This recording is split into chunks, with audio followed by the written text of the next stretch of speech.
Hello, everybody, and welcome back to the Luck We Had a Shameless Recap podcast. Season 6! It's happening. Season 6! That clap was like really on sync for me, by the way. I don't know if it was for you guys. It was not at all for me. Celebrate by cracking open my soda. Your Olipop? Yup. Not sponsored unless you want to. Let's make some money off this podcast. I already worked for them. It's fine.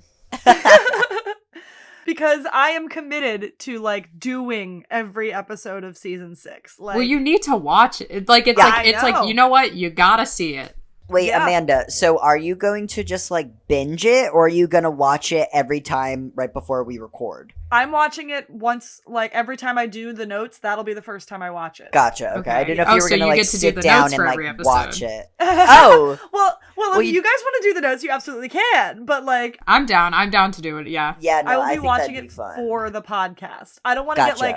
I'm maintaining any surprises, any mystery. I'm watching it for the podcast. Yeah. So as of now, you have only seen 601. This episode, which you'd already seen in the past. Wait, you had actually seen this episode? I had seen it. I don't know if I had seen the whole episode. Oh, you like Mickey only watched literally the Mickey shows scenes? up like 30 minutes in. Or the Mickey scene period. Period. I know I've seen the Mickey scene. Some of it felt familiar, but like maybe like everything leading up to that. Yeah. Yeah, okay. You probably, knowing you turned it off right after you were like, I'm done. Like, you said, oh, that's it. Click. They said rap for Noelle. It's rap for Amanda. Rap for Noelle. Oh my god. So let's timestamp this too. As of right now, it is July 14th. We're recording this. As of today, SAG is on strike. Damn, they did it. They did it. Good for them. Okay, so Fran Drescher's an anti-vaxxer, and Fran Drescher is not a perfect person. She's an anti-vaxxer. She tried to do a strike because of vaccine mandates. She's not an awesome person. I didn't know that detail about her. Speeches she's been giving since they came out of that room, bitch is so fucking angry. You guys got the nanny pissed at you. Dude, the AI proposal is insane. Oh my god. That, but also like... proposal? No, I haven't done that much research. I've been at work for the last 2 days. The AMPTP came to SAG and they're like, we gave you a groundbreaking proposal to deal with AI. Their groundbreaking proposal was a background actor shows up to work, gets paid for 1 day of work. You scan their likeness and then the studio owns it for the rest of forever and can use it in whatever without paying.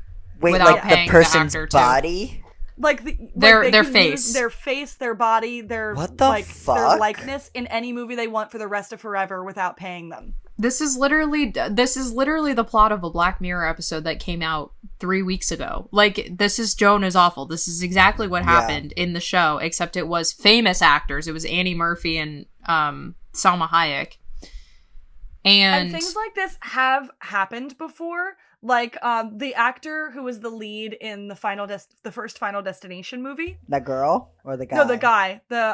He was, Devon Sawa, I think. The lead in the first Final Destination movie. I don't know if you guys know the whole, like, twist with Final Destination. Mm-mm. With the fifth one. Oh, yeah, it's the beginning of it circles back around to itself to, like, getting on the plane that they were getting on. Like, the characters we were following in Final Destination 5 at the end of the movie get on the plane that the characters in Final Destination 1 were on, that, like, they got off. Yeah, they're, like, a couple okay. rows, like, so it in circles front. back to itself. So they used footage from the first movie in the fifth movie. Devon Sawa was never told that he was going to be in that movie. He was never compensated for being in that movie. What because the they hell? Own the footage. Oh, sorry, that's a weird... I did not realize. Yeah, there's like a lot of stuff like this that happens. Well, so I just saw the new, like, Indiana Jones last night, and this is something that happens a lot in movies nowadays. Is like digitally de-aged versions of actors. Mm-hmm. So, like, the whole first part of the movie was a sequence of Indiana Jones in, like, during World War II, so, like, fighting Nazis, you know, as he does. And, but they just did, like, a digitally de-aged Harrison Ford. And for me, it was so, like, uncanny valley that it, like, took me out of the story a little bit, because I was like, well, he looks very smooth here. Like, and not in a normal, like, young person way. That's how I felt when they de-aged the kids in It Chapter 2. It's the exact same thing. And I mean, not to like throw stones, but I feel like a lot of this was born when, I mean, I'm sure this has happened earlier in movie history, but I think specifically about like when they digitally recreated Carrie Fisher after her death in the Star Wars movies. That shit is And then didn't they do it for Paul Walker too? Yep. They like used his brother and then put his face on his brother. Yeah, and like it's good to bring closure to the story and to the fans and to the family of the deceased, but it's like they've set a precedent now. But like imagine 10 years from now there's like a Glee reboot and they just use Naya's likeness and put her back in the show. Like, exactly. Like it has set a precedent that is concerning. And we are now seeing the effects of that. So but I mean it is also a lot about residuals is like the big thing that they're fighting for. The same with writers is like they get no residuals from these streaming shows. Dude, I saw some of the actresses from Orange is the New Black when it was like the hottest that it was on Netflix and the hit of the century. They were fucking waiting tables because they weren't getting paid shit from the biggest hit Netflix has ever had. Right. So like the quotes that people get paid are lower. Like someone who was on I Think You Should Leave said today, like on Twitter, they're a strike captain, and they said that they were on I Think You Should Leave, you know, one of Netflix's like best performing shows of the year for a guest spot, and I think they got paid like 1/10 of their quote, and then they don't make residuals. Damn. Even though that season and that episode have been streamed probably millions of times. Yeah. And people need to be like, I keep seeing like journalists and people like that one writer who serves up strike tea on TikTok every single day, like from the picket lines, like reliable information about the strike. We are going to see so much from Variety, from Deadline, from all the trades that is like propaganda that is paid for by the studios that is trying to pit the SAG against the WGA and people against the unions and making us think the unions are bad and that like, oh, why does Meryl Streep need a bigger paycheck? This isn't about Meryl Streep getting a bigger paycheck. This is about her using her voice to help get that guy whose face you recognize, who you've seen in 14 things. Exactly. To get him a better fucking paycheck. Exactly. So like some of the people that like I personally follow and like follow their careers have been posting like, you know, this isn't about us. Like we're fine. You know, we're going to do some stupid fucking ad on our podcast or whatever to make extra money. But this is about the working actors. This is about actors who are working paycheck to paycheck, not me who's sitting in my Hollywood Hills house, you know? Yep. So I guess like it is good. Yeah. It's about my friend Simone that did 5 episodes of Blue Bloods, like getting her residual check from the fucking Blue Bloods episodes. Like Right. Which like it is good that these like bigger actors are using their I know, I saw like platforms. Sean Gunn just like spitting it on the line today. He was going mad. I loved it. Sean Gunn was like, I got paid dirt for Gilmore Girls. He like doesn't see any residuals from what has to be one of the highest streamed and re-binged shows. Like, I wonder how much people who did one episode of Grey's Anatomy made when it was like network and when it was like airing in reruns, and how much they're making now that it's just on fucking Netflix. Think about for all sure. them bitches on Supernatural. That could be money in their pockets. Yeah, exactly. And I mean, because the networks are making money every time they re-air is essentially like the whole point of it is like you're making money and you're not giving it to everybody who helped make this happen. But one of the things that is a little not like unfortunate, but is a consequence of this strike is Emmys are being pushed back. Other projects are being pushed back. Has the date officially been pushed back? No, but I'm going to assume that this is going to be a while. But actors are not allowed, I don't think, to campaign, if that's the case. They're not allowed to campaign, no. So we have to do campaigning for them now. Yeah. We'll see if they push it back, that's one thing, but they might do the thing they did during COVID and just have like a Twitter Emmys or something, like where they did still have I think they did still have video, like someone announcing though. Yeah. Like they had to still, but nobody can do that. Can't do that. Damn. It's got to be someone non-SAG. It's got to be Jerry from your office. Yeah, nobody can write that, and no SAG actor can do that. So everybody pick up a book and go to a play And Listen to some and if you're in the- music. Support if you're your in local areas- radio station. Yes. And if you're in areas that are having strikes, go on strike. Oh, and also try not to order anything that's coming through UPS in the next month or so, because they are going on strike next month. No way. Wow. Yup. Damn. Yep. It is strike summer, babe. I know. But Okay, well, since he can't campaign speaking of for the Emmys. himself, since he can't campaign for himself, that was my little attempt at a segue. Emmy nominations came out, and our guy Jeremy Allen White has been nominated. And Ayo got nominated for... Eben got nominated, who plays Richie. But Ayo got nominated for writing, for What We Do in the Shadows? What We Do in the Shadows. Yeah, for writing for What We Do in the Shadows. Oh, I thought that was last year. People were complaining that they got snubbed, and for some reason I thought that Shadows... I know Shadows was in the Emmys last year, but I couldn't remember if it was season 3 or season 4. So I guess it was season 3. Because Shadows is great. And I know Righteous Gemstones is not eligible this year, but they will be next year, and they're coming for that crown. Guess who watched the first episode? You! I did. It's so good. That wave pool opening scene. Hilarious.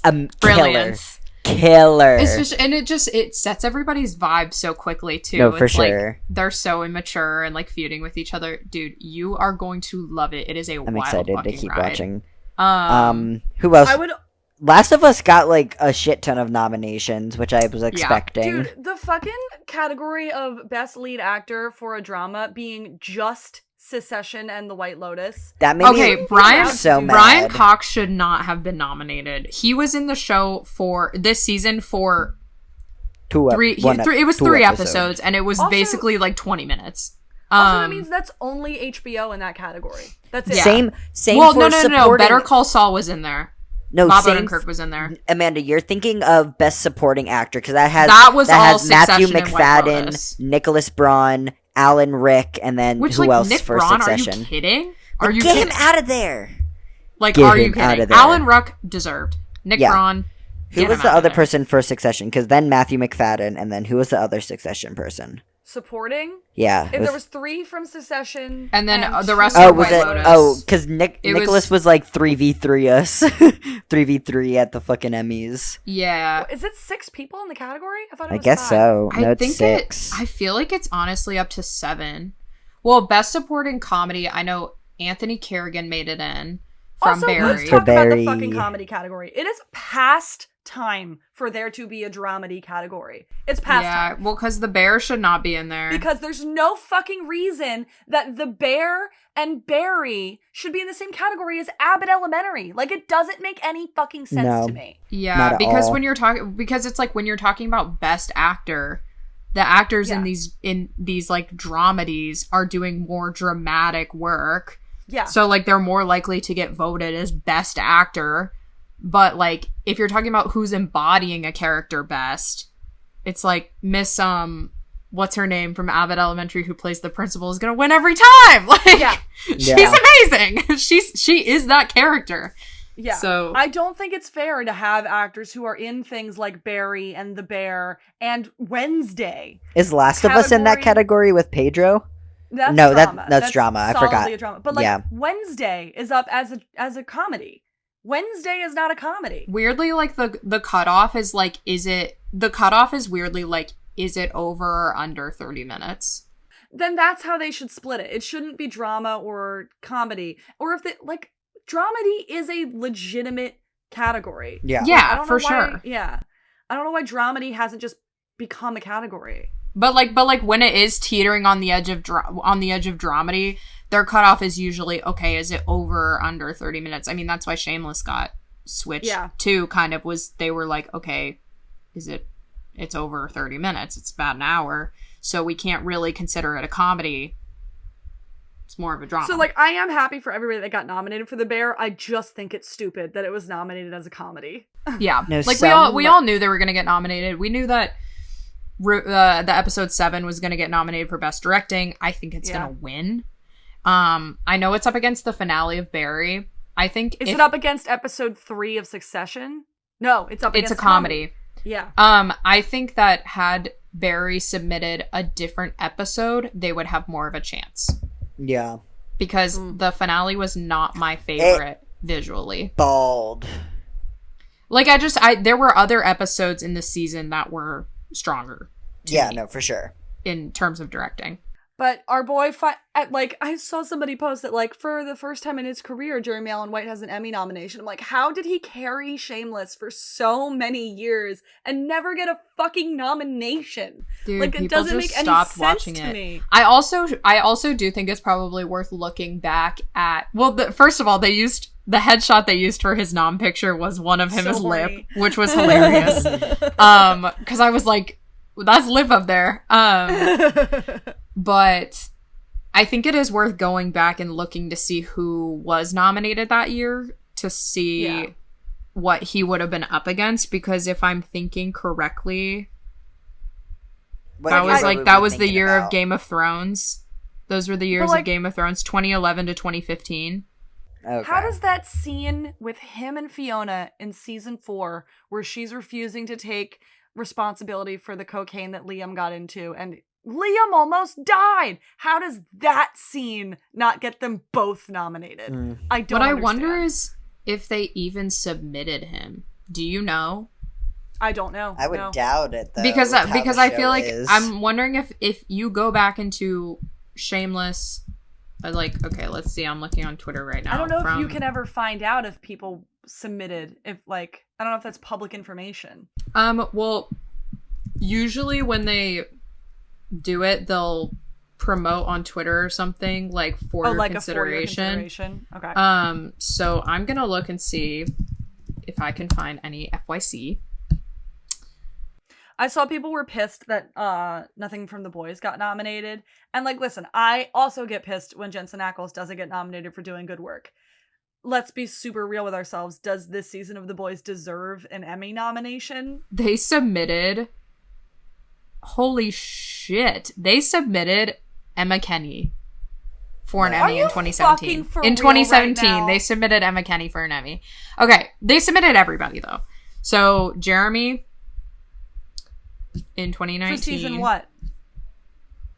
In 2019? 2019. 11? So he had he was bald. So that season 2019 was season 10 or 9? 11. It ended in 2022. So oh, true. I forgot how fucking long that show went on for.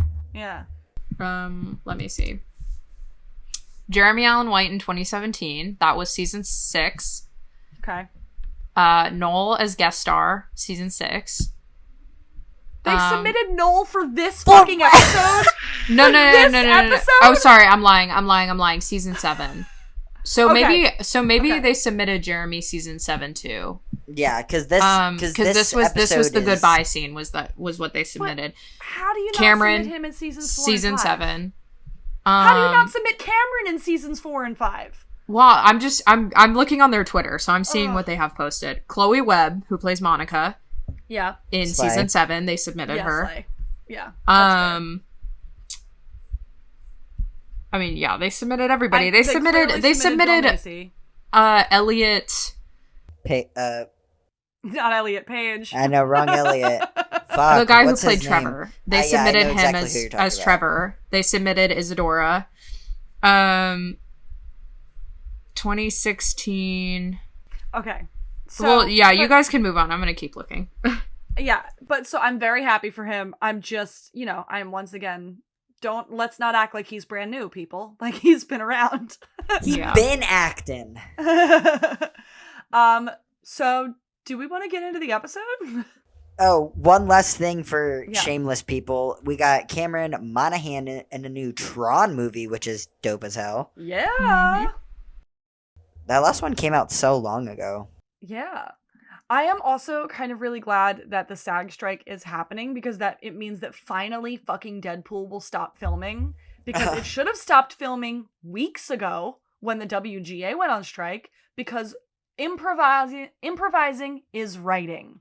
and Ryan Reynolds is in the WGA. So that means either they were stabbing on set. And his best buddy, Rob McElhenney's in the WGA. Yeah. So that means either they were improvising and scabbing on set, or there's no improvising in a fucking Deadpool movie. And Wolverine is in it. Do you know one of the movies that came out from the 2007 writer's strike was that terrible Wolverine movie that Deadpool was in? Oh, I didn't know that. Is it still Hugh Jackman? It's still Hugh Jackman. It was that X-Men movie that Ryan Reynolds was in as Deadpool years before the Deadpool movies. Oh, I never even saw that movie. Yeah, it was horrendous. That's why it was a bad movie, because there weren't any writers on set. Anyway, Union strong, baby. I hope they fucking burn this bitch to the ground. They did submit Jeremy. They did? Emmy FYC, Jeremy Allen White and Shameless, season 6, I believe, was is the article that I can find, but I'm sure they've submitted him in years before. Yeah. Well, speaking of season 6, here we are, 20 minutes into the record. Let's do it. I thought this was going to be a quick one. Okay, so we're at season 6. Hi, this is a Luck We Had. It's a shameless recap podcast. I'm one of your hosts. My name's Amanda. Hi, I'm Evan. I'm one of your other hosts. I'm Lena. I'm another host. And we tend to get really passionate and yell about shit for about 20 minutes right at the top, and then we eventually get into the episode. That's how we rumble. If you're only joining us for the first time in season 6, wild. Welcome. Yeah. The response to our season 5 finale was bonkers. Yeah. Like, where'd y'all come from? Do you guys just wait until we finish the season? No, yeah, we were texting about it. it. We were like, what? I guess that makes sense. Like, just so you can easily just like, instead of having to wait an entire year to watch a whole season, like it took us, everyone's like, let me just watch it all at once. Or but listen also, all I'm at like, once. I don't sit down and listen to 12-hour-long episodes of a podcast in one sitting, though. Well, hey, maybe or not even in one sitting, but it's like I just do them as they come out because it's easier for me to take an hour out of my week. Yeah. Once a week. But hey, thank you. But thank you. We have new people here. Yes. Hello. And welcome to season 6. And to anybody who is new or didn't hear, this is the first time I'll be watching any episodes. Let's go. Seasons 6 through 10. With exceptions of the scenes that Mickey was in between season 6 and 10. Because I was in college and like chose to drop it from the things I kept up with, and also they wrote out Mickey and it made me sad, so I stopped watching. Evan and I have seen these though. Yes, so we have a leg up. I was introduced to watch the show, so I watched it through and through. But I remember actively texting both of you when all of this was happening, and remember Amanda just being like, "Yeah, no, I stopped. I've never watched this before." Dude, remember the leaks of like season 7 that Mickey was coming back? That was leaked. No. That was crazy because it was on the back of someone's sides.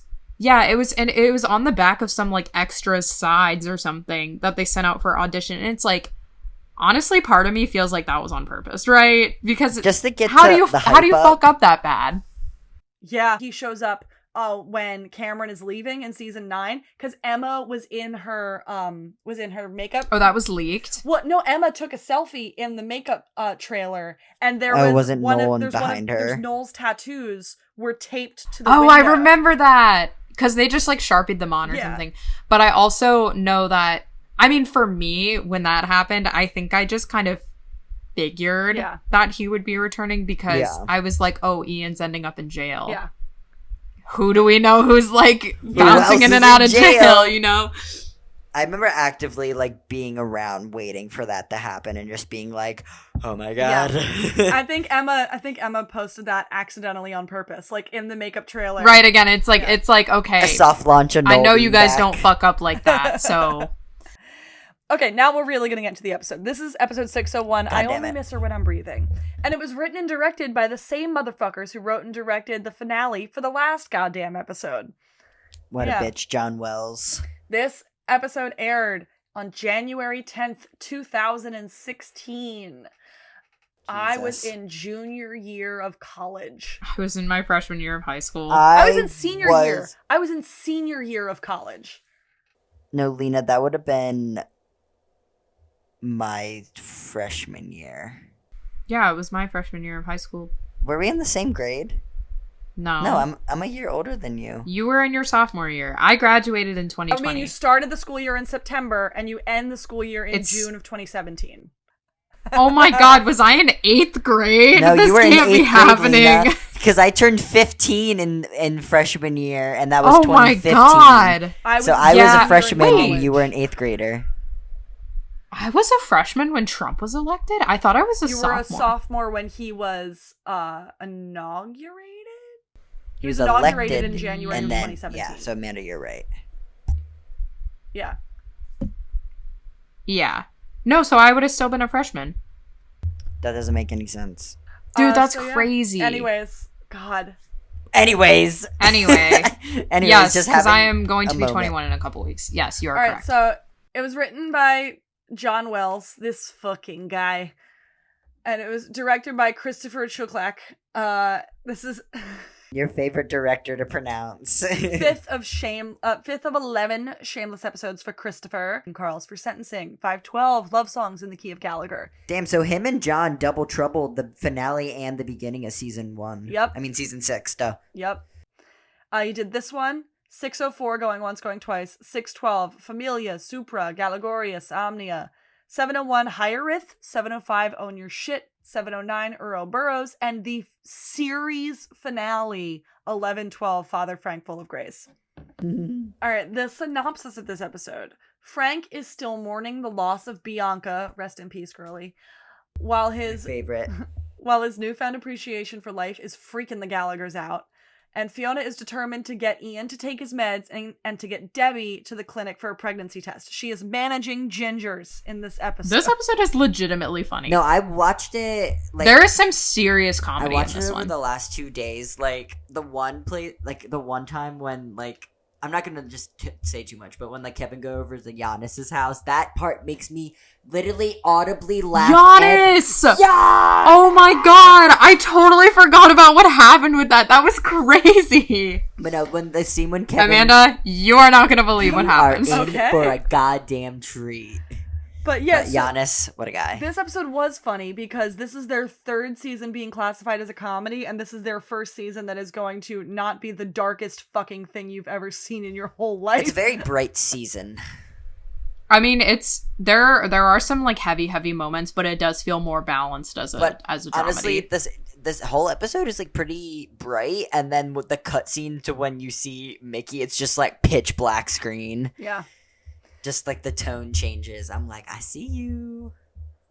So the previously on was done by Debbie and Frank in the woods. Okay, this is gonna make sense later. Yeah. But you know how they pre-film a bunch of those and then stick them in wherever on the season. Was filmed at the this very is a plot point season. way later. Yeah. It's the middle of the season. Yeah. So this is the previously on that encapsulates the whole season beforehand. Fiona got married to a man she barely knew, Gus. And then she fell in love with her boss. Lip fell in love with his married professor. Debbie had sex with Derek and got pregnant. Carl set Chucky up and got them both sent to prison. Carl sentenced to the maximum of a year. Ian had a bipolar episode and took Mickey's baby. Then kept spiraling all season and broke up with Mickey, who got chased off the show by Sammy with a gun because these writers are fucking idiots. Sorry. He had scheduling conflicts. He left. He actually did. Well, I mean, I'm not going to put it on the writers. No, I'm going to put it on John Wells. I'm going to put it on John fucking Wells. Well, it's also and who then proceeded to appear in that Teenage Mutant Ninja Turtles movie? MC Mikey. Just saying. Yeah, exactly. Frank fell in love with a dying doctor named Bianca. They spent her last days together, and then she walked into the sea. Oh, her sweetness. Miss her forever. Opening credits. And then we open in a cemetery where the grounds crew are setting up for a funeral, and Frank is asleep on Bianca's presumably empty grave? Because she walked into the ocean. Yeah. Maybe she washed up. Who knows? Maybe, or maybe her family. or Frank called for help and they sent out boats looking for whatever, or it's just empty. And who knows? If anything, we do not hear from her family at all throughout this entire season, so this is honestly like the last of the Bianca because storyline. honestly, how does he return from how does he get back? How does he return? Mexico? It wasn't Mexico. It was we said it in the last episode. Costa Rica. How does he return from Costa Rica without her, and her family doesn't think he killed her? Like, you know what I mean? They hated him. Yeah. There's so many things they don't. Did she? I can't remember. Did she leave a note or anything? She left a note for him saying, "Please give this to my family." So, who knows? I don't know. Who knows if he gave it to them? We don't know if he gave it to them. I'm assuming maybe then I meant to assume that like he went through the proper channels, quote unquote, and like called the police and stuff, and were like, she walked into the ocean or something, or she's missing. He probably like reported her missing or something.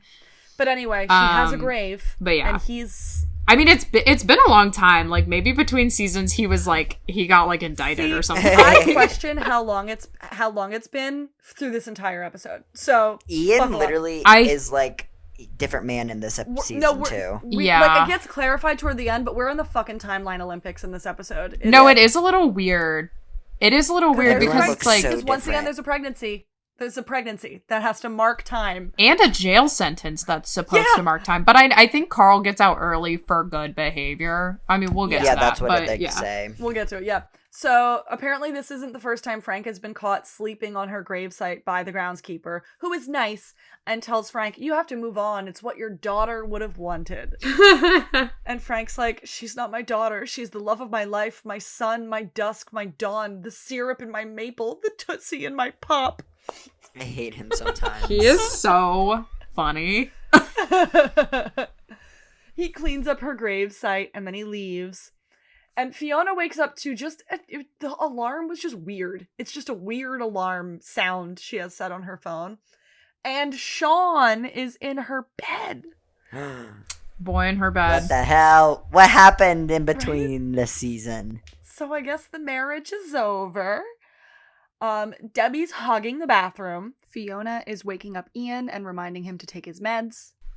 Dude, he is slumped too. When she wakes him up, like, he is so asleep. And then she's like... Cam was just taking a nap on set and they said roll. And she bugs Debbie about going to the clinic to find out for sure if she's pregnant. So, timeline marking. We're still in the window of time that Fiona thinks they're, like, still figuring out if Debbie is pregnant. So, like, how much time has passed? If we're still in the, could you be? Like, how many weeks? It hasn't been a month. I would say, like, a month? Does it? Like, a month? No. Because doesn't Debbie's hair grow marginally as well? Yeah.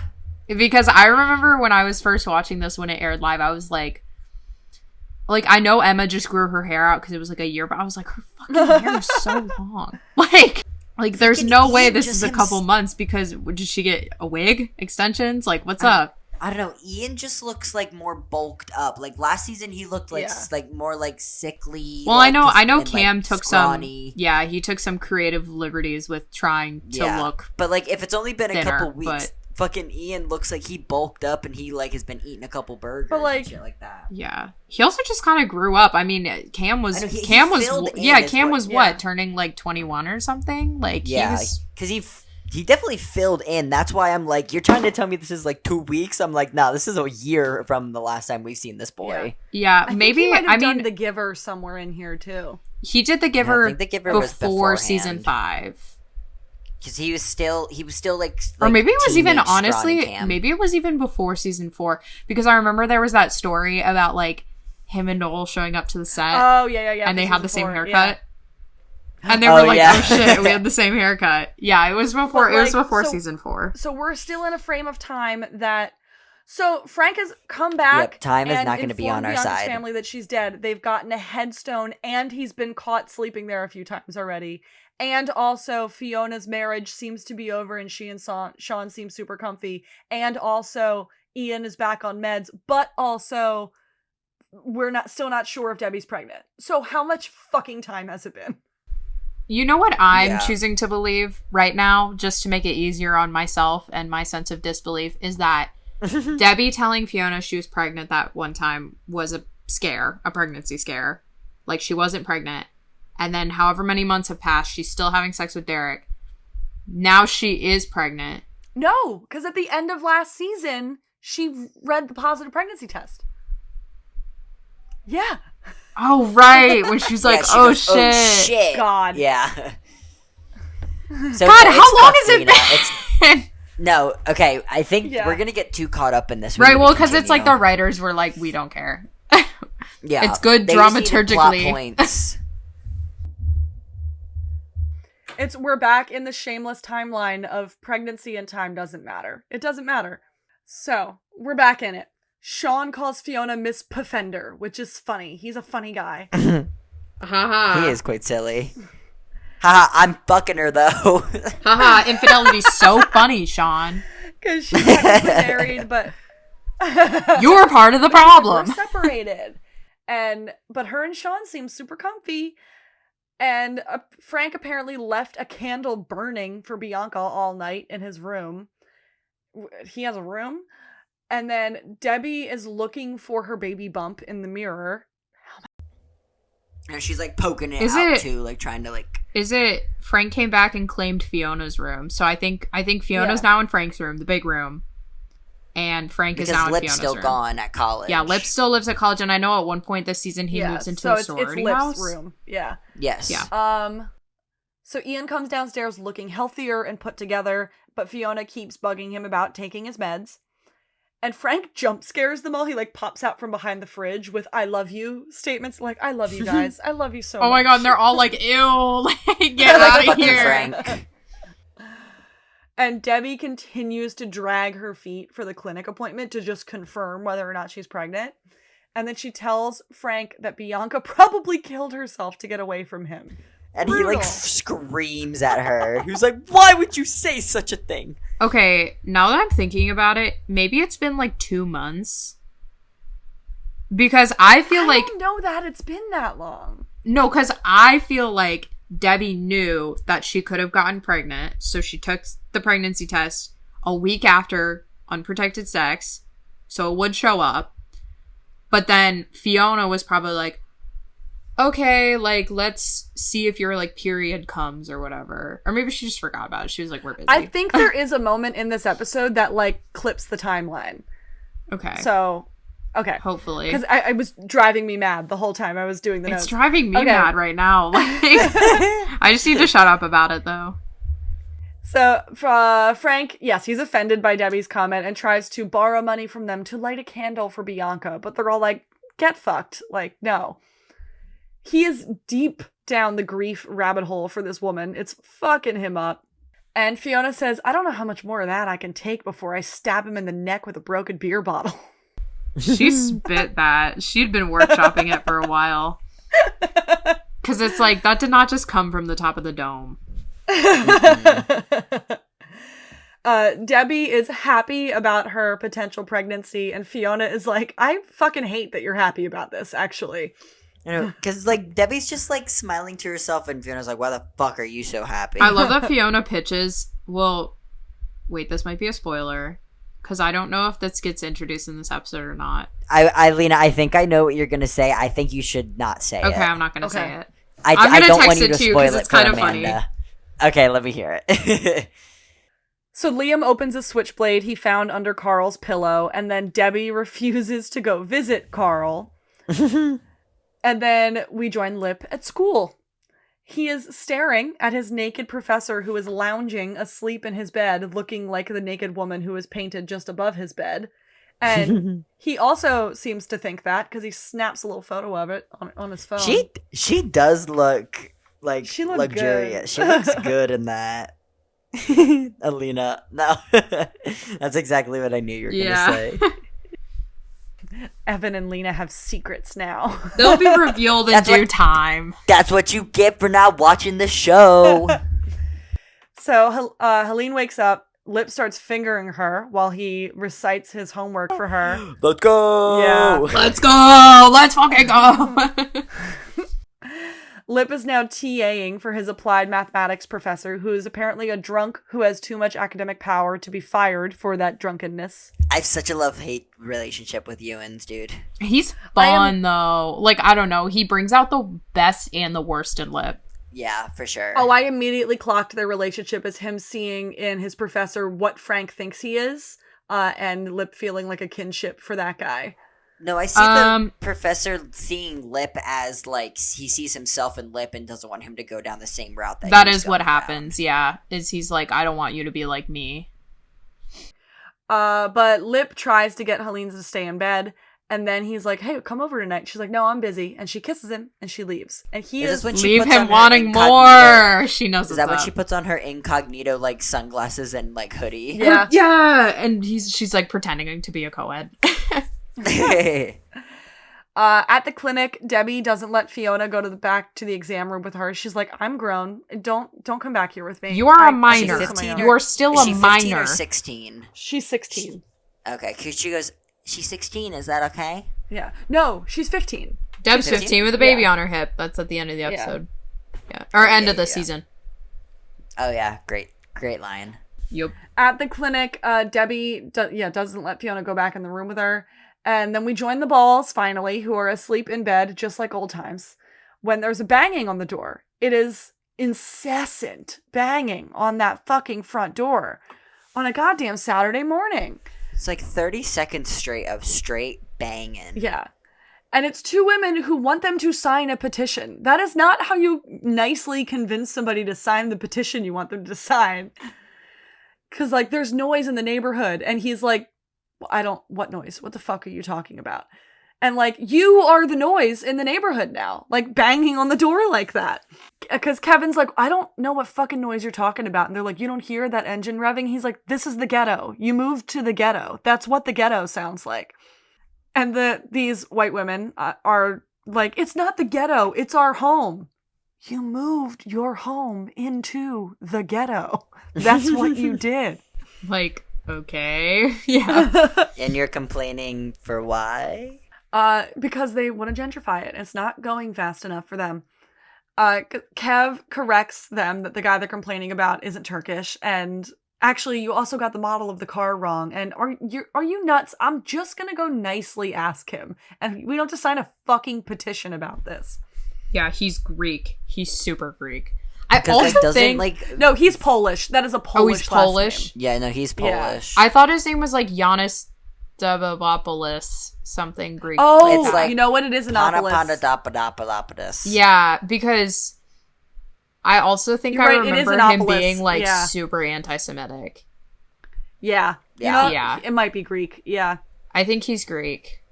Not to say that Greek people are. I think he's Greek and like really Christian and also anti-Semitic. The last name he gives sounds Greek. Like, yes, you're right. I think he is. And also his name being Giannis is very Greek. I should have written down the last name. I did not. But I do think it ends in Opolis and not ski, because ski I would think Polish. Because I'm Opolis a ski. Sounds he's a Greek. famous actor. He is. I Will discuss Sasso. him. He's from Breaking Bad. Yeah, I discuss him. And then, do you remember? This is gonna be a really weird throwback. Wait till do you we remember get to that him. weird guy, the Vine guy, who would do the lemons and he would like regurgitate the lemons and then just like that's him. No, it's not. Yes, it is. Where? When? Who? On Vine. But in oh, that's Giannis. Yeah, you're right. No, you're correct. That was him. What? Yeah. Yeah. Oh my god. Well, I talk about him later. But okay. Yeah, Will Sasso. That is him. You are correct. Okay. That's so funny. Anyway, sorry, Amanda. We're all over the fucking place with this one.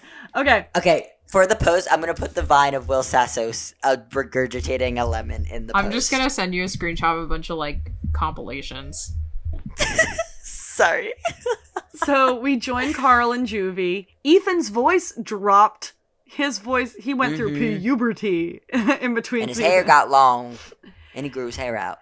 And he's standing on the back of a guy who is doing push-ups. Like, he is running Juvie. Like, oh, that's super tough of you, Carl. And he's being walked out, which I was like, oh, he got sentenced to a year. Has it been a year? And they later say he got out a few months early. But it's been 8 months, at least, since he got sentenced. The other prisoners chant "White Boy Carl" as he walks out. White Boy Carl! White Boy Carl! And they're all banging on like the bars. The like bars and stuff. Just like the family knew. They're like, he's actually going to do very well in juvie. He's going to be fine. I know, like V's like, it's like, he's gonna be running the joint by the time he leaves. And he even walks past Chucky, who I guess still has time to serve. I know, he's just like up against the bars like, goddamn. With that fucking tattoo. Cannot. And Carl has fucking white boy cornrows now. I don't know how long they stay, but... Oh, long... They overstay their welcome. A little bit too long. They definitely overstay their welcome, but they do come out eventually. Oh, they do, yeah. Holy shit, do you remember Dominique? Yeah. Okay, I'm excited to get to that. About her. I like her dad so much. Back to the clinic, it is confirmed... Debbie is alone in the room with the doctor, and it's confirmed she is pregnant. And they're like, do you want to talk about your options? And she's like, no, I'm having this baby. No, she goes, we're having this baby. Yeah. Like, girl, you and who? Like, where's your baby daddy, huh? Where is the we in the room with us right now? No, they're not. No, they are not. And then she comes out to the waiting room and puts on a disappointed face and tells Fiona, oh, not pregnant. And Fiona is so excited. She's so happy. And like, Debbie... Joke's on you, girl. Debbie, how long do you think you're going to hide this? You're growing a person. I don't know how you think you're going to keep that under wraps. So over back to Lip, he wakes his professor up in the car outside of the lecture hall, and it's got a hell of a scratch on it. And the professor's like, is there blood or hair in the grill? And Lip's like... He's so real for that. Lip's like, no. And the professor says, good rule of thumb. You start sideswiping cars, it's time to pull over and park. Like, okay. Okay, guy. And then the dean drives up and parks her car, and the professor, like, tries to get himself together, and then he's, like, kind of a sassy little shit to her. And no, he has a crush on her. This is why I think Lip likes this professor, because this professor reminds Lip of the fun parts of Frank that Lip always actually liked and enjoyed being around.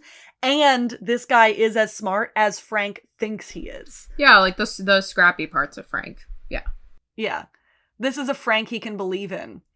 That's what I got from immediately from their first interaction. I'm like, oh, he likes him because he reminds him of Frank. I think because Ewans does stick around for like 2 seasons. 2 seasons, yeah. Honestly, he makes an appearance in like 8 or 9 too. Like, I think it develops into something else, but maybe this is what they were going for at the beginning. Yeah. But it does turn into something else. At the diner, Sean is stuck on the phone waiting on a late employee, and he's also chatting with Fiona about Debbie's pregnancy status. And Fiona says, she's 15. Like, okay, so this is how my timeline breaks down. Let's assume from the day Carl was sentenced until now, a little under a year has passed. 8 or 9 months has passed. What episode in season 5 did he get sentenced? 9. 9. Yeah, 9. Carl's first sentencing. So the question is, how long was episode 9 to episode 12? And they say that it's been he's got out a few months early. I'm taking that to mean 3 to 4 months early. It's only 6 months in. No, of a year, I think 8 or 9 months. Oh, sure. Yeah. Sorry. I forgot how a year works. So real. That asks, how long does this put this episode from the end of season 5? Who knows? Still. But episode... We don't know. 10, the end of 10, the whole of 11, and the whole of 12 are pretty in quick succession. Mm-hmm. Because it's like... They're like only a day each, right? They are a day... No. Episode 12 takes place over a couple days. But... This like episode's one day. The time between the episodes is basically none. I noticed that in this episode. This episode's one day. Yeah, no. I'm talking about the end of season 5. Oh, okay. Yeah. So, like, episode 10 is one day. And then episode 11 picks up pretty much right after, like, the next morning after 10. Yeah, and Ian's that's like only one on day. the run with Monica for like 2 to 3 days. Right, it's only like 3 days. So then episode 12 takes place over the course of like 3 days. And then it's the end of the season. Get a whiteboard! Every time it breaks our... We need to post a broken clock for this episode. So the late employee finally shows up. The assistant manager, apparently. And Sean's like, I think he's using again. And Fiona's like, oh, you think he's using again? Hey, are you using again? No. He says so no. Good, though. She is real for that. And then Svetlana walks in with Yiv on her chest. And whatever they have on her chest is... He's super small for being almost 2 at this point. Hey, he's still like a baby. Yeah. Also, she is serving cunt. She has her degree in mothering from Serve University. She looks so good. Motherquake. 9.9 on the Cunter scale. Her tits look good. Her hair looks good. Her lips look good. She looks good. She got a little bob now. It's like a short hair, though. It looks good. The throuple agrees with her. She looks good. Okay. She says they're going to go visit Mickey today. And Ian's like, hey, Yiv. And then he's like, I'm not going. And then she's like, but he won't see me if you don't come. Implying that Ian has come before because that's how she knows that.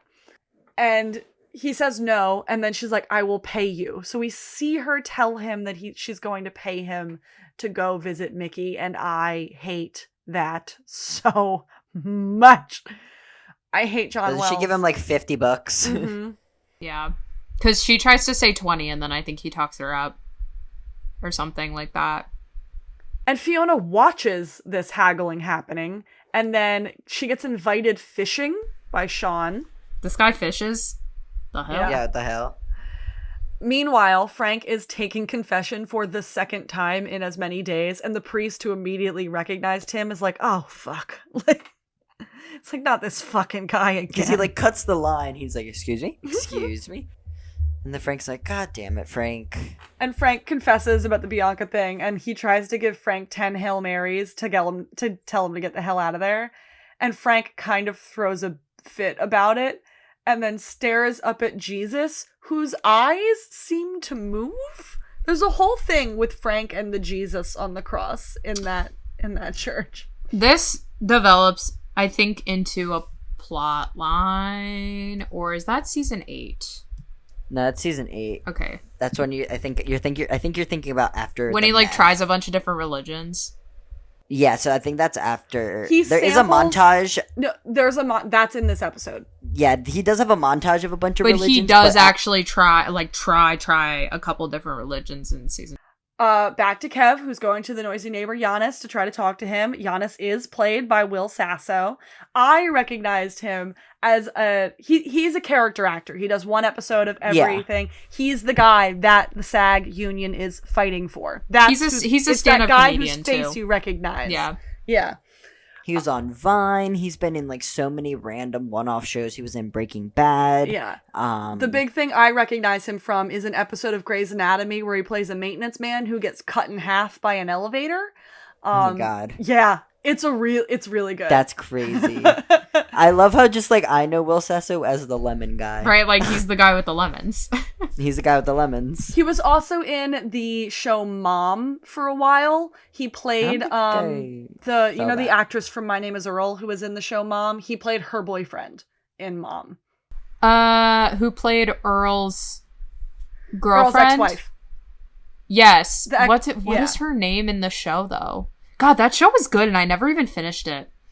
Yeah, unfortunately. Because Jason Lee is sexy. Jason Lee is he a Scientologist? Yeah. I thought he left the church. Because my friend told me that too. Oh, maybe. I think he left the church. Hold on. This is important information that I need to know. I think her name, is it Jennifer Jason Lee? Is that her name? No. Oh my God. I Jamie forgot Presley. Who else? Jamie Presley. You know who I also know Will Sasso from as fucking that one bouncer from that episode of How I Met Your Mother who like has the party hats and when they make puzzles, their bar. Oh yeah. He is no longer a Scientologist. He left the church. He left the church the latest in the latest he could have left was 2016 because he said in 2016 he is no longer a Scientologist, but he could have left earlier. Damn, imagine being a pro skateboarder to then being a Scientologist and then being in the Alvin and the Chipmunks movie. What a Tom Cruise does it. Dude, he was in Chasing Amy too, or like all of Kevin Smith's movies. He is so good. Okay. Chasing Will Amy. Sasso, Will Sasso, like a regular slot he had for a moment was in being in the show Mom. He was actually, I watched Mom. He was good in Mom. Anyway, he's Giannis in this. And Giannis is in his backyard revving his motorcycle just for the hell of it because it annoys the neighborhood Karens. And Kev's like, hey, can you please quiet down? And then Giannis starts going on a homophobic rant about the lesbians and then saying if they call the cops again, he's going to rape fuck the gayness out of them. Okay, Giannis. Like, no woman something crazy happens. Don't even worry about it. Amanda, you are not even ready. But, okay, you did gloss over, like, the funniest fucking part of this scene is, like, when he's revving it and Kev says Giannis's name, like, 4 times, and then he gets up right in his face and he's like, Giannis! So good. So good. I audibly laugh at that every single time I see this scene. I don't, like, audibly laugh at a lot of Shameless. This is one of Steve Kev Howey's funniest seasons, I think. Oh, yeah. Like, I think he Steve peaks. Yeah. He peaks in, like, season 6 and 7 because I feel like they really used him to, like, help carry it. And is this the show in a way? So this wasn't when he was shopping around. He was shopping around in, like... He was in, like, Sons of Anarchy during... He was in Workaholics, like, for an episode. I think it was before the babies. And when because the babies gave Kev, like, a substantive storyline to work with. That makes sense. It was, he still had really long hair when he was shopping around. Yeah, this is bald era. No, he had short hair in the Workaholics episode that he did. Oh, in Sons of Anarchy, he still had the long ponytail. Okay, yeah, that was 2015, so that was Shameless season 4 or 5. Yeah. He had, like, just shaved his head, I think. So he did all of his shopping around, and they were like, fuck, like, we should use him. I was just telling my coworker today, my favorite piece of trivia about Kev and V in Shameless is that there is a real photo of the two of them a decade beforehand on the set of Reba. Like, yeah, so cute. But I never think they used it. It's just like on the fridge in their house. Oh, that's cute. Yeah. So Fiona is still at work, kind of being great she's kind of a great waitress. And Sean asks her to get Ian. He's like, hey, can you get him to pick up the pace, like, bussing the tables?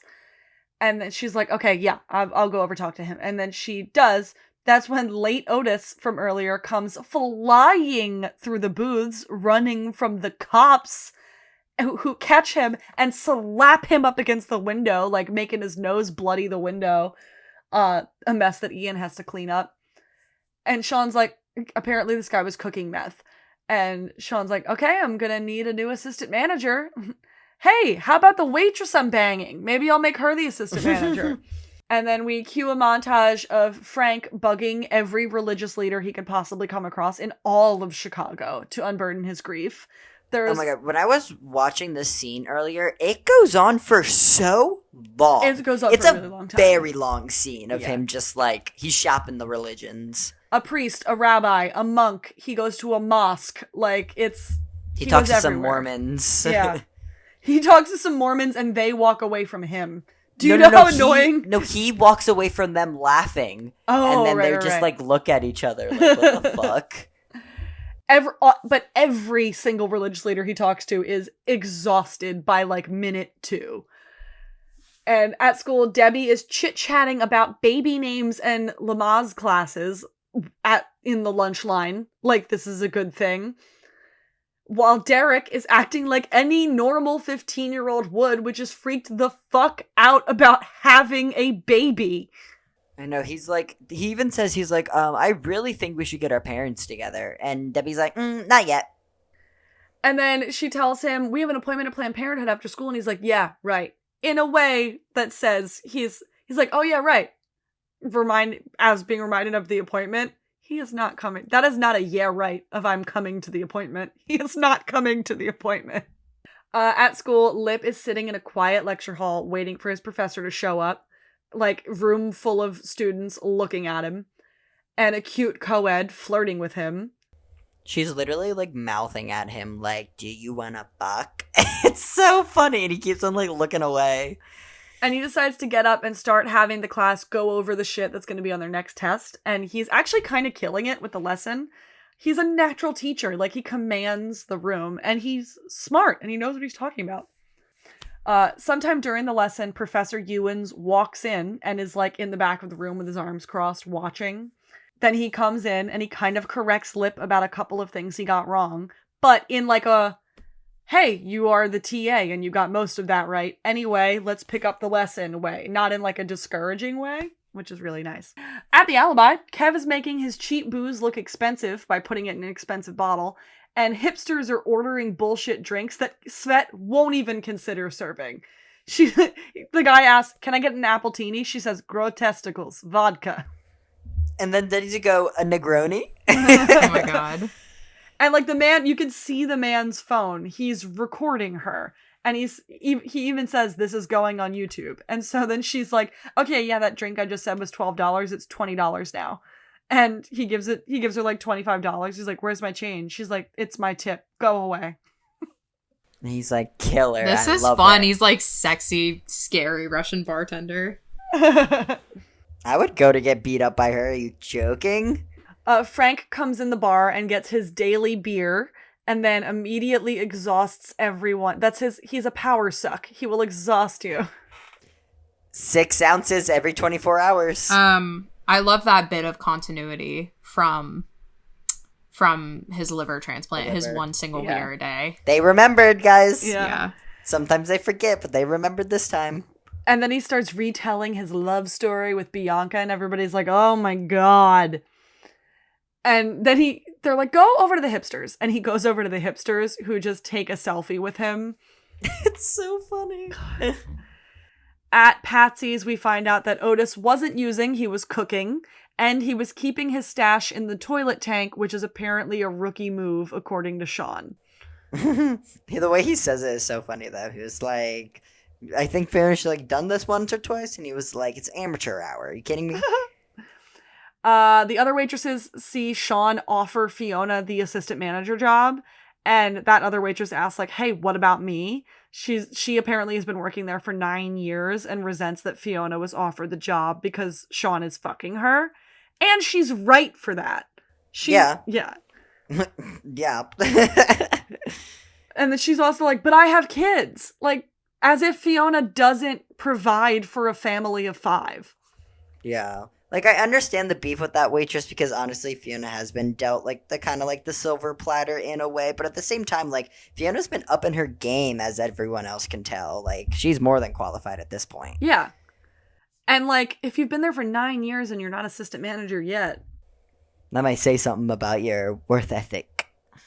But you're also right. She's fucking the boss, and that's why she got offered the job. Fiona doesn't even want the job because it means no tips. So there's like no cash in hand to walk away with at the end of the day. You get that salary. That's always why I love when the manager works with me at work, is because they don't pull from the tips for that day. So I get more money.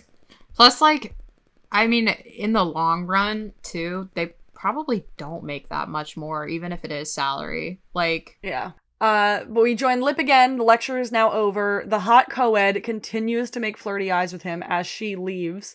And one of the students comes up to Lip and complains about the grade. Lip, he's like, why'd you fail my paper? And he's like, well, or why'd you give me a D? He's like, because you deserve the fucking D. You plagiarized this paper. And they like reads back an incomprehensible sentence that was like clearly like a laureate wrote that sentence. And he's like, listen, rewrite it and turn it back in. I'll only knock off a letter grade.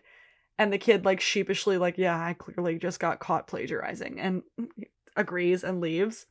And Ewens, who watched that, comes over and says, why did you give that kid a break? You could have gotten him expelled. And Lip's like, well, you know, he fucked up once. Why ruin everything? Like, let's give him a chance to redeem himself. And then Ewens pulls a 180 and is like, you should teach. You should consider teaching. You'd be good at this. That scene is such like a whiplash to watch, because like you're like, he seems so angry, and then he's like, okay, I see what you did, baddie. Like, right. That's a smart thing. Like, anyone could have just been like, all right, you plagiarized that. Fuck you. Like, go to the office. But he was like, I don't know. Like, it's such a, I think it really shows who Ewens is. Yeah. For him, like, giving Lib a hard time, but then being like, well, I trust your judgment, you know? Yeah. Yeah. And Lib's like, oh yeah, the pay is shit. And the guy's like, bullshit. You don't fucking care that the pay is shit. You shouldn't waste your talents. It's like, are you actually going to pay back any of your student loans? And Lib's like, you got me there. Nah. Planned Parenthood, Derek doesn't show up because Womp womp. of course he doesn't show up. Because he's a 15-year-old kid, like, Debbie. Yeah. Who doesn't want to have a baby? Back at the house, Carl comes home, like all Gallaghers do when returning from prison, to a virtually empty house. Who's home in the middle of the day, though? For real. Like, in that family, when everybody works? Yeah. Mm-mm. Fiona was in the kitchen, but, like, he comes into, like, a pretty quiet Gallagher house. But Fiona, like, pops her head out of the kitchen. She's like, oh my god, you're here? You're home? And she like calls out, she's like, Debbie, did you grab the like whatever? And he goes, it's me. And she's like, what? And a timeline check. Fiona says she thought he had another couple months. He got out early on good behavior. Let's clock it at 9 months since he got locked up. Again, does it shed any light on how long it's been since he got a season 5? Sure as fuck doesn't. Nope. Carl busts out the N-word when he greets Liam, so I guess that's who Carl is now. Ethan, poor boy. And then he asks if he can have a friend over, a kid he met. And Fiona's like, I mean, because clearly you could have only met this kid in juvie. But Fiona's like, I'm gonna roll with it. Sure. Yeah, you can have him over. I'm just already so mad. This scene was stupid. It's not a good scene. I'm sorry, this scene was dumb. Like, I don't know. There was just John Wells hates Mickey Milkovich. It's like, it's both like character assassination and also just like melodramatic. Yeah. Yeah. Like, okay, so we're joining Mickey's in prison, and Svet is there with Yevgeny. She's pushing her tits up against the window and kissing the thing. And she tells him, honestly, I supported that, though, because it's to help him out inside. Like, yeah. Make it seem like he's got a wife outside, you know. And then she's even still trying to support her son. She says, say hi to Yevgeny like you give a shit. And he does. And he's like, nice what's to up, the little kid. man? Yeah. You're getting big. And then doesn't she just, like, toss him over to Ian? Yeah. This Yiv, the one she was holding earlier, did not look 2. This Yiv looks 2. Yeah. He's a little they blondie. Double up on the babies. She's there to give him another job. He apparently has been doing hits for her and taking a 50-50 cut. So he's just killing people. Cool. You must stab him in the eye. In the eye? In the fucking eye! I got it! He has to practically beg Ian to come over and say hello. And once again, Svetlana's giving. Mothertude, a Huntress. I love her. And Mickey thanks Ian for coming back, implying again that Ian has visited before, which we love. And Ian tells Mickey, Svetlana paid me to come. And bitch. His hands barely looked like they gave a shit. That looked like Noel had to remember to Sharpie them on himself. You can tell when the quality goes down when he only needs to be on set for like 30 minutes. Yeah, it was straight up Sharpie on his fingers. But speaking of tattoos, we then get a look. Mickey's like, hey, I miss you. I did this the other day. And it shows his chest tattoo of Ian's name with Gallagher spelled with 1 L. And then Ian just goes, you know Gallagher has 2 L's. He goes, no the fuck it doesn't. There's no H in it either. It's G-A-L... Yes, no, I don't think so. I think it's G-A-L-L-A-G-H-E-R. No. On his tattoo, I think it's G-A-L-A-G-E-R is how he spelled it. Oh my god. And like, remember in season 1 when he spray painted Ian's name on the side of a building and spelled it correctly? Like, come on. Come on, you guys. Did he do it? Is it implied that he did it himself or someone else did it for him? He did it himself. He did it himself. He's like got infected as shit. Okay. Yeah. Yeah. Silly. Yeah. And he asked... I think this was them, like, grasping at comedy straws. Like, they were like, we need something funny in this scene. Because he asks if Ian ever thinks about him, and then he asks if Ian is going to wait for him, and Ian says, you're in here 15 years. And Mickey says, yeah, but I'll be out in 8 with overcrowding. And then Ian says, you tried to kill my sister. Why does Ian care? Exactly, that's what Excuse Mickey me? says. Mickey says, half-sister, 1, and 2, she had it coming. She sent the fucking MPs after you. Ian? He's just trying to make Mickey mad. Yeah. And then it's just very quiet. And he says, just fucking lie if you have to, man. 8 years is a long fucking time. And then Ian says, yeah, Mickey, I'll wait for you. And now we won't see Mickey for 2 more seasons. Womp womp. I hate John Wells. These I hate the showrunners.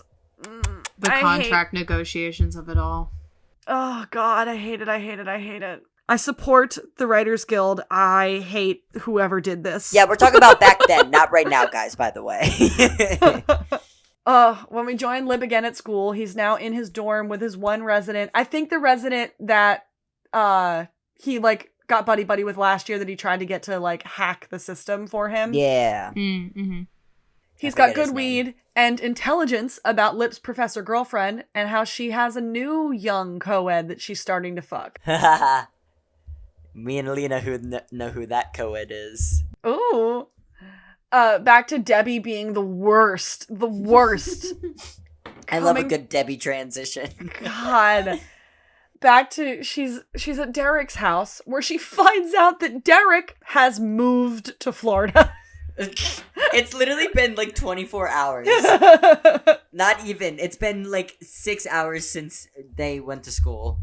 He not only didn't come to the Planned Parenthood appointment, he's in Florida now. He ran.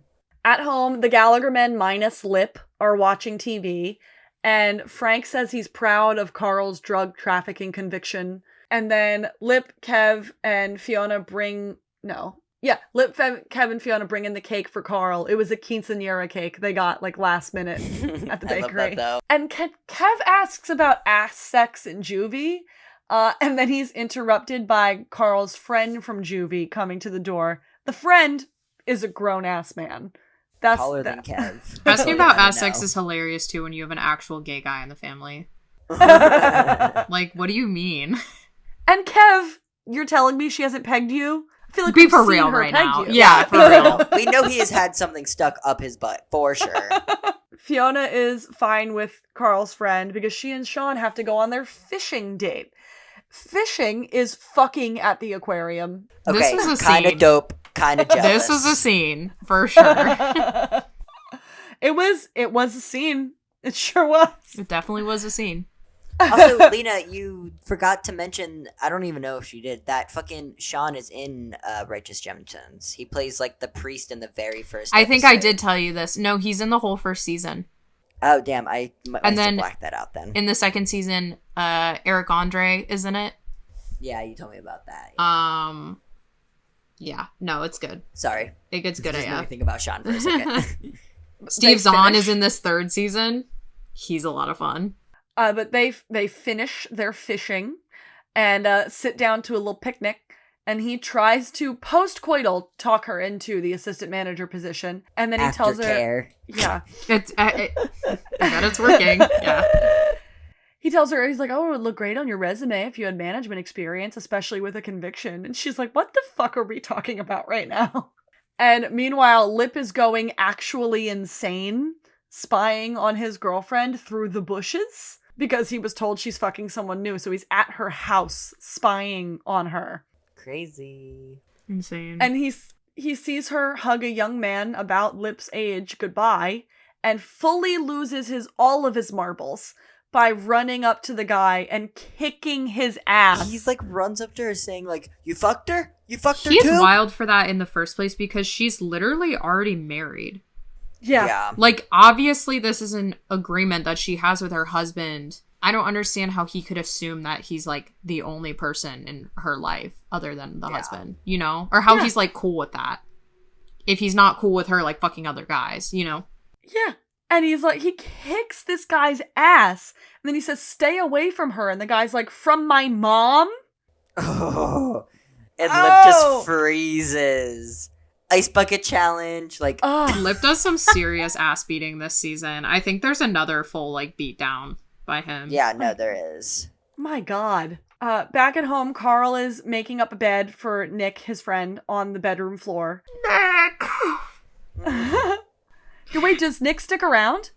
Yeah, for a couple episodes. For a couple episodes, yeah. Nick! Okay. He has a big impact on Carl's story. Yeah, a very large impact. Yeah, well, Carl says that Nick has been in juvie since he was 9 for killing his dad. And Carl and him, they kicked him out of juvie because he turned 18. They couldn't keep him anymore. And he says Carl and him are good friends, and Nick was living on the street, so Carl offered him a bed. Because deep down, Carl's a good guy. He is. He's a little rat, but he's a good guy. Way deep down. Fiona checks on Debbie, who is sobbing in her bedroom, texting the father of her child stupid shit like, I love you, they can't keep us apart. And it's like not delivering. And there is no they, my friend. He is keeping you apart. He ran away from you. He does not want this baby. The next morning, Frank is once again laying on Bianca's gravestone, this time with her bra and panties laid on the ground. This scene. And then he starts fucking the ground on top of her grave. It's like, yeah, no, I don't like this scene. But then the guy comes in and sprays him with the fucking hose. Yeah, groundskeeper saves the day, spraying Frank with the hose. He's like, okay, I gave you a break before, now get the fuck out of here. Never come back here again. Yeah. At college, Lip is waking up in bed with the hot co-ed that had been flirting with him. When Professor Girlfriend is banging on the door, she, like, bursts in, furious. She's like, literally double standard, like... Yeah. Literally. He probably did it because he realized he fucked up and he was like, I need to fuck someone. Yeah. She's like, you fucking beat up my son? And the hot co-ed is just sitting in bed, fully naked, just like being fine with this. She's like, oh my God, Professor, I was in your class. And she's like, okay. And then Helene and Lip look at her and say nothing. And just wait for her to get up and put on her clothes and leave. Like, no, for real. They're like, what are you doing right now? That scene, that actually was very fun. Like, it was a full 30 seconds of just them being like, get out. And then Helene tells Lip, you have no right to be anywhere near my family or my house. Hold on. You had him in your bed, tied up, and fucked him in front of your husband. But she brought him there. He came there without her permission. Versus, like, snooping in the bushes. Right, like, that's different. Like, and also, her sons weren't around that first time. Yeah. But he also has showed up unannounced to that house, like, a couple other times, so... Oh, he does later. He fucks up. Oh, yeah, he does. And Lip agrees. He's like, yeah, that thing I did, I was fucking crazy for that. That was a stupid thing for me to do, and I'm sorry. And then he's like, I kind of just always thought your kid was like 10 at boarding school. Kind of freaked me out that he's my age. And then Alina's like, yeah, you fucked a very stupid girl. And he's like, yeah, no, I know. That was the idea. That was the point. Exactly. At the Gallagher house, Fiona wakes up to Frank watching her sleep. It's like a jump scare. He's just standing there. And he's like, are you looking out for yourself? Are you checking your breasts, giving yourself examinations? And she's like, get the fuck away from me. Oh my God, the breast cancer storyline, like a couple seasons later, Lena. Oh yeah. Dude, that was funny. When he comes out and he's just like... Pardon? So one of our characters get a little scare. Yes. So I won't say who, because there's a couple funny scenes that relate to it, but that does happen with one of our characters. And then, and it's not a female character, which adds another layer to Shameless trying to be like, well, woke about it. A man with breast cancer. So that man gives Fiona a breast exam at some point. He comes up behind her and gives her a breast exam. Yeah. But it's like all for literally out of concern, but it just made me giggle how like the callback of Frank just being like... In the show A Million Little Things, James Roday Rodriguez plays a man who had breast cancer. Oh. Carl starts calling for Fiona, and she goes downstairs to answer him, but also stops to see Nick doing his morning routine. He's just like working out in the bedroom. He's minding his own business. He's like an actual... Like hella push-ups. It's just that he's so big that they're like, what is this man? Like, but he seems quiet and polite. He's a good guest. Yeah. Yes. Yeah. She finally finds Carl downstairs, who was yelling because Derek's parents are standing in the living room. They want to talk about the baby, which is how Fiona finds out that there's a baby. Because she's like, what baby? And the parents are like, Fiona and Derek's baby. And then like you don't know. Debbie, I mean Debbie and Derek's baby. I said Fiona and Derek's baby. Yeah. Oh my god. And then like Debbie's in the kitchen like... Oh yeah, she walks by and she's like, oh shit. Like, Yeah. And then we got to Carl laughing, going, holy shit, what else did I miss? Classic. Carl has some So good scenes this season. I would even argue that this is like Carl's best season. Yeah. Not in terms of like good he does, but just most entertaining and like best performance. Yeah. We cut to the credits, and then the after credits scene is Frank in Bianca's crop top and panties, like walking to the bathroom, and Ian stops him and he's like, nice panties. And Frank's like, it makes me feel closer to her. I feel like I remember them using that clip in a bunch of trailers. Because it was so funny. Of Ian just going so like, nice good. panties. Like, yeah. And the credits song is Grave Digger by Cab 20. That was clever. It was a clever use of... I see what you did there. And that's it. That's the season 6 premiere. Wow. Amanda, how was it watching the very first episode of season 6 for the first time, even though you've seen it once before, but you blacked it out? God, the other storylines are cuckoo fucking bananas, man. It only goes up from here, Amanda. It goes crazy. With how hot Svetlana looked, I am so ready for the throuple I know is coming. Oh, they give so her good. a lot to do, I think. Yeah. She became, like, when I tell you she becomes, like, a main cast member. Like, well, she was in the promo shoot for season 7. Yeah. Like, she was on the posters. And they said, bye, Mickey's fat, move on in. No, for real. That was fun. That was the America theme season, and she was the only one not wearing, like, an America shirt. She wore a Russia shirt.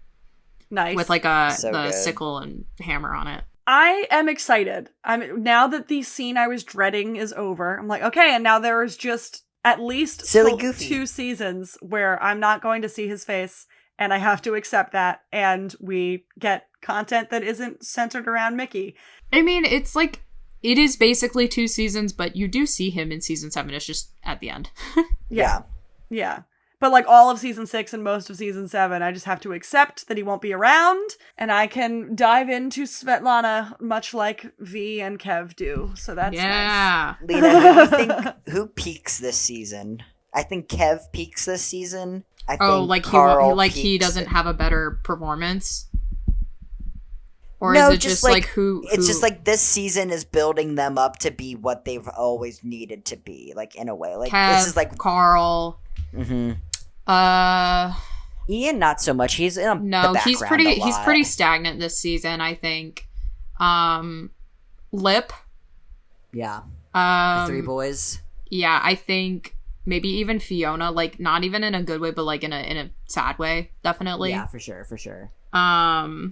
I just really like the last episode of this season too. Like, oh my god, it's a great episode. I love the last episode, and then oh my god, the beginning of season 7 because oh my god, just like I don't know, I really like season 7 for some reason. I really like season 7. 7 was good. 7 was good.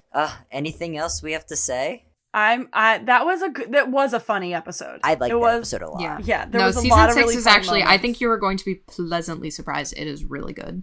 Like I feel like I see myself rewatching like seasons like 5, 6, and 7 the most out of every season in the series. Yeah. I don't know. I'm always entertained. Like I'm not entertained is what I would say because I get bored in the later seasons. I feel like truly until the series was over, I could never open myself up to watching these seasons because I'm like, without knowing his fate, I'm like, I can't stand what they did to this character I loved so much. Yeah. So I was like, I can't continue. What do I do? And then they brought him back. I was like, I must watch him. But like, there was always that air of like, and now what are they going to do? So it wasn't until the series was over that I'm like, okay, that is the end to his story that I can now watch. And he's fine. Like, he's literally fine. With his husband. Yeah. I'm excited. I'm excited for seasons 6 through 10. Season 6 through 9. Yeah, because I watched season 10. Yeah. Yeah. Crazy. Damn, that's crazy. 3 whole seasons that you get to watch for the first time. That's actually really fun. Yep. Yeah. I hope it doesn't take us 3 years. Shut the fuck up. We'll see. I didn't think about it like that. Yeah, do you guys have anything else you want to add? See you next year. Yep. All right. Yeah. Union strong, baby. We support SAG and the writer's strike, and I hope that they get every fucking penny they deserve. Yes. And check us out where you know you can find us. You found this episode somehow. You can find all of our social medias linked together. And even if nobody listens, and this is now officially just for us, because this is you guys watching me watch the series. This is me and Lena this just is fun. watching. We're like, oh. Lena have been like secretly like saying things and texting each other because we don't want to spoil certain things for Amanda. Not that like they're like jaw dropping things that would ruin anything. It's just like they're fun little juicy details that it's fun to experience for the first time. Yeah. Like I clearly know key storylines that like the internet talks about, but like I didn't know there was a lot of Yanis. I didn't know that there's some Nick, so I'm excited for that. Yeah. Nick is a very large honorable mention for this season, and honestly, you owe Nick a lot for how Carl is in like the rest of the series. Great, and honestly, great performance by the actor who plays. Yeah, we should look up his name for next episode so we can shout Homeboy out. But no, phenomenal. He says more words, obviously, Amanda, because he said 2 words in this episode. So you get more out of him for sure, or we wouldn't be talking so fucking highly of him. Yeah, good to know. Fuck Dominique though. I'm not excited for that. But yeah, I guess until next time, that's about it, y'all. This went so much longer than I thought it would, but we got it done. And until next time, let's say goodbye. A bit ado. Bye.